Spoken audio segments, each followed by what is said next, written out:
श्रीमद् भागवत कथा भक्ति ज्ञान यज्ञ का हुआ शुभारंभ। 4 जनवरी तक आयोजित होने वाली श्रीमद् भागवत कथा में कथा व्यास जी की खास बात यह है कि व्यास जी ने अपनी पहली कथा 11 वर्ष की उम्र में की थी, जो आज भी ठाकुर जी की कृपा से लगातार चल रही है। ज्वालापुर के पांडेवाला में श्री जी बैंक्वेट हॉल में भागवत कथा का आयोजन 1 सप्ताह तक लगातार आयोजित किया जा रहा है। भागवत कथा में बहुत दूर दूर से मुख्य अतिथि भागवत को सुनने के लिए आए हैं। आज भागवत कथा में हरिद्वार की मेयर किरण जैसन ने भी गुरु महाराज से आशीर्वाद प्राप्त किया। स्टार न्यूज प्लस के लिए उत्तराखंड के हरिद्वार से सागर की ये रिपोर्ट।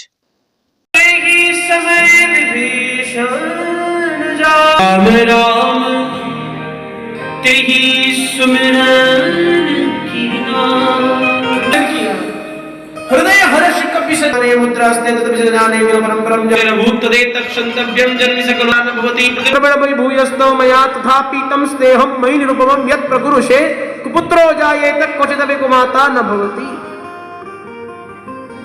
माया बोले भक्त प्रार्थना करते हैं, माँ आपकी चुनरी जहाँ जहाँ जाएगी मैं वहाँ चलना आती है, आप अवश्य आती है।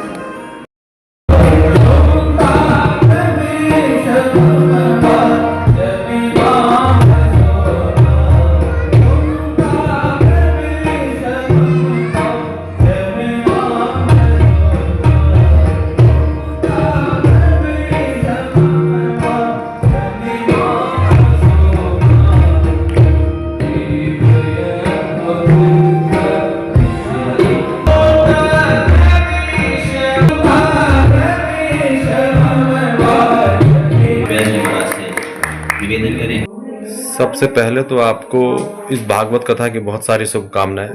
और सब बहुत अच्छी बात है कि जो कथा व्यास जी हैं वो आपके अपने घर से हैं, आप उनके दादा हैं, साथ में उनकी मम्मी मेरे हैं। तो अंकल जी, आप सबसे पहले ये बताइए, आपके पोते ने, हमारे व्यास जी ने सबसे पहली भागवत कहाँ पे की थी और कब की थी, कितने साल पहले की थी? सबसे पहले इन्होंने जो भागवत की थी वो कानपुर के अंदर, और ये 2011 की बात है। उस समय इनकी आयु भी 11 साल थी। बहुत बड़ी बात जी। अच्छा, उसके बाद व्यास जी की दूसरी भागवत कहाँ पे हुई थी? बताओ। दूसरी अच्छा, और ये श्री जी बैंक्वेट में ही हुई थी। अच्छा, इसी बैंक्वेट हॉल में हुई थी। अच्छा, इस बैंक्वेट हॉल से जुड़ी हुई जानकारी है कि ये बैंक्वेट हॉल में भी आपका ही है क्या? ये व्यास जी के नाना जी का है। ये देखिए, ये भी बहुत बड़ा गॉड गिफ्ट है कि सारी प्रॉपर्टी पूरे इधर पांडे वाली में सबसे ज्यादा ब्राह्मण समाज की और वो आपकी है जी। तो ये बताइए, आप उनकी मम्मी है व्यास जी की।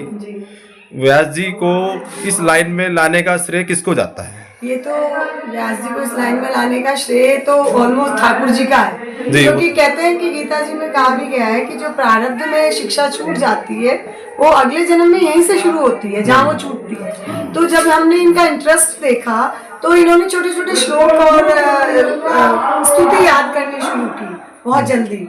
तो हमें लगा कि ये शायद इस लाइन को पकड़ सकते हैं। तो फिर इनकी दादी माँ ने इनको गीता जी के श्लोक कराने शुरू किए और 10 वर्ष की आयु में इनको पूरी गीता जी कंठस्थ थी। 700 श्लोक और डोजिंग के साथ की, कहीं से भी कुछ पूछो तो तुरंत बता देते थे। फिर इन्होंने धीरे धीरे भागवत जी याद करनी शुरू की। फिर अपने गुरु जी से गुरुमुखी भागवत जी इन्होंने पूरी की। उसका परिणाम आप देख ही रहे हैं। वैसे यही कहते हैं कि जन्म जन्मांतर के पुण्य उदय होते हैं, तब इस फील्ड में आने का मौका मिलता है। गंगा तट पे जो है कथा का क्या महत्व है? गंगा तट पे तो कथा का बहुत बड़ा महत्व है। एक तो गंगा तट वैसे ही मोक्ष द्वार है, क्योंकि 7 मोक्षदायिनी नगरियों में से एक है हरिद्वार। उस पे फिर भागवत जी को कहते हैं साक्षात ठाकुर जी का स्वरूप है। इसके एक श्लोक के आधे श्लोक की आधी लाइन भी सुनने मात्र से मुक्ति मिल जाती है। आपके अतिथि बहुत दूर दूर से भी आए हैं, कानपुर से भी हैं, दिल्ली से भी हैं, गुजरात से भी हैं, यूएसए से भी हैं, और ये भीतरवार से, ज्वालापुर के ब्राह्मण समाज को कोई संदेश देना चाहो? ज्वालापुर ब्राह्मण समाज से तो हम खुद ही बिलोंग करते हैं, लेकिन यही संदेश देना चाहूंगी कि अपने सब बच्चों को इस क्षेत्र में आगे प्रोत्साहित करें, क्योंकि हमारी संस्कृति लुप्त होती जा रही है और उसको बचाने का एकमात्र तरीका है कि आप अपने बच्चों में अच्छे संस्कार डाल के इस ओर प्रेरित करें। जी, बहुत बहुत धन्यवाद मीडिया से बात करने के लिए।